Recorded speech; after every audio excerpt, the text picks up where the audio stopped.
पुष्पा एक मोची था। आइए जनाब आइए, अपने जूते और चप्पल ठीक कराइए। आइए जनाब आइए।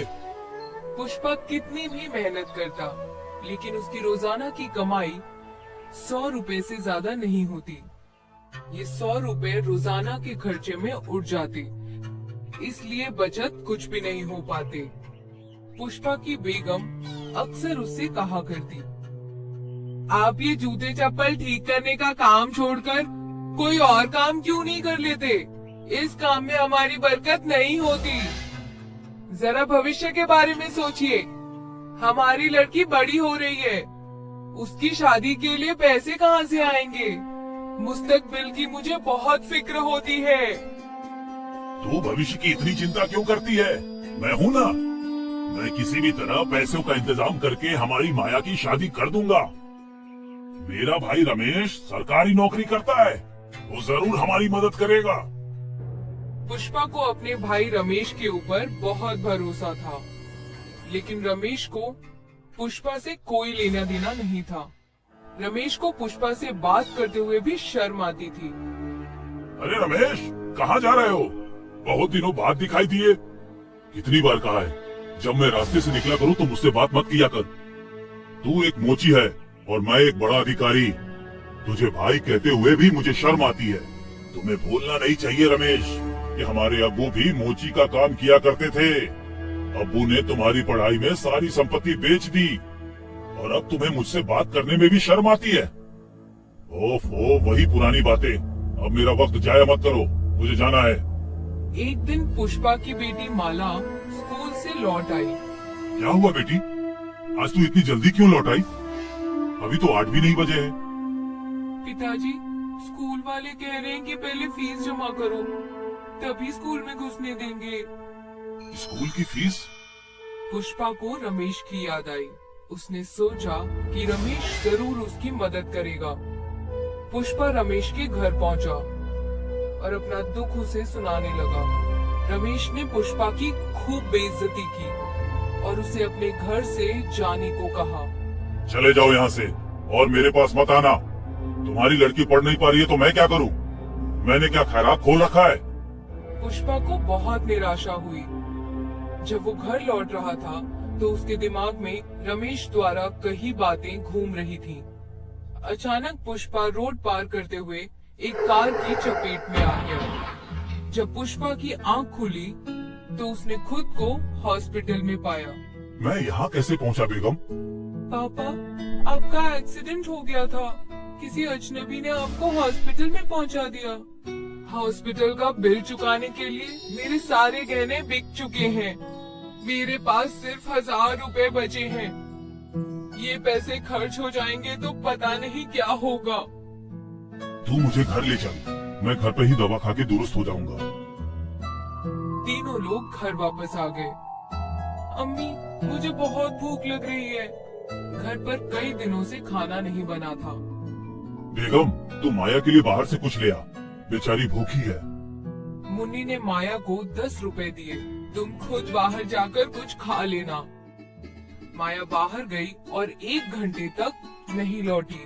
मुन्नी और पुष्पा को उसकी चिंता होने लगी। बेगम, जरा देख के तो आ, माया कहाँ रह गई? इससे पहले कि मुन्नी बाहर जाती, माया वहाँ पहुँच गई। इतनी देर क्यों लगी बेटा? अब्बू, मैं जलेबियाँ खरीद रही थी। बाजार में जलेबियों की बहुत सी दुकानें हैं और हर दुकान पर काफी भीड़ लगी रहती है। लगता है हमारे गांव के लोग जलेबियाँ बहुत पसंद करते हैं। सुनिए जी, मेरे दिमाग में एक आइडिया आया है। खुदा ना खास्ता फिर से कोई दुर्घटना हो गई तो पैसे कहाँ से आएंगे? इसलिए अब आपको मोची का काम बंद कर देना चाहिए।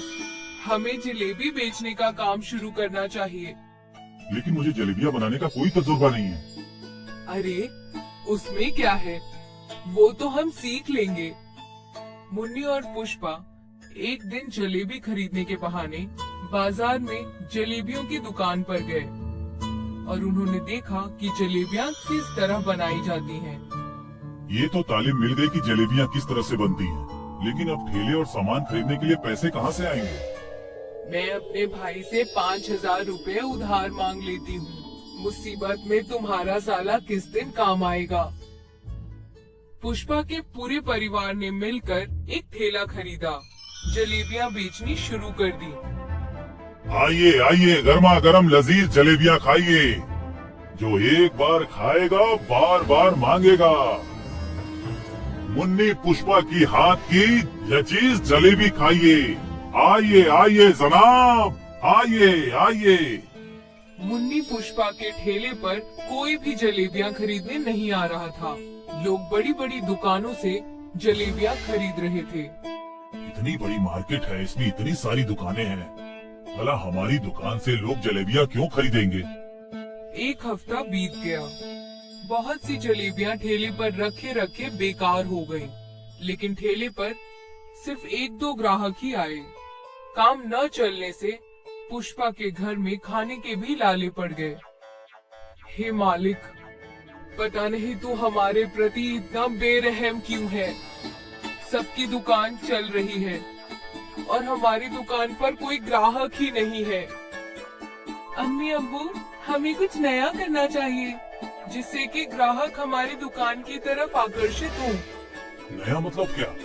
कुछ ऐसा जिससे बाजार में हमारा प्रचार हो जाए। क्यों ना हम मीठी जलेबियों की जगह खट्टी जलेबियां बेचें? खट्टी जलेबियां, इसका क्या मतलब है? अब्बू, मीठी जलेबियां तो सभी लोग बेच रहे हैं, हम खट्टी जलेबियां बेचेंगे। तो जैसे आपको लगा कि खट्टी जलेबियों का क्या मतलब है, वैसे ही लोग खट्टी जलेबियों की तरफ आकर्षित होंगे और हमारी दुकान पर आएंगे। लेकिन बेटी, खट्टी जलेबियां हम बनाएंगे कैसे? जलेबियों को खट्टा करने के बहुत सारे उपाय हैं। हम ऐसा करेंगे कि मैदे में दही मिला देंगे और उसी से जलेबियां खट्टी हो जाएंगी। इसके साथ ही हम इस बात को हमेशा राज ही रखेंगे कि हमने मैदे में दही मिलाया है। अगर लोगों को पता लग गया कि हम खट्टी जलेबियां कैसे बनाते हैं, तो और दुकानदार भी खट्टी जलेबियां बनाना शुरू कर देंगे और फिर हमारी बिक्री कम हो जाएगी। तुमने बिल्कुल दुरुस्त कहा। अगले दिन पुष्पा ने पूरे बाजार में ऐलान किया, सुनो सुनो सुनो, हमारी दुकान पे आओ और पहली बार खट्टी जलेबियां खाओ। बहुत से लोग खट्टी जलेबियों की तरफ आकर्षित हुए। वो जानना चाहते थे कि खट्टी जलेबियां खाने में कैसी लगती हैं। पुष्पा और मुन्नी की खट्टी मीठी जलेबियां पहली बार में ही सुपरहिट हुई। लोगों ने एक एक किलो जलेबियां खरीदी। कोई पुष्पा से पूछता कि तुम लोग जलेबियों में क्या मिलाते हो, तो पुष्पा हंसकर जवाब देता, भाई साहब, ये तो बस एक सीक्रेट है, आप जलेबियां खाने पर ध्यान दीजिए।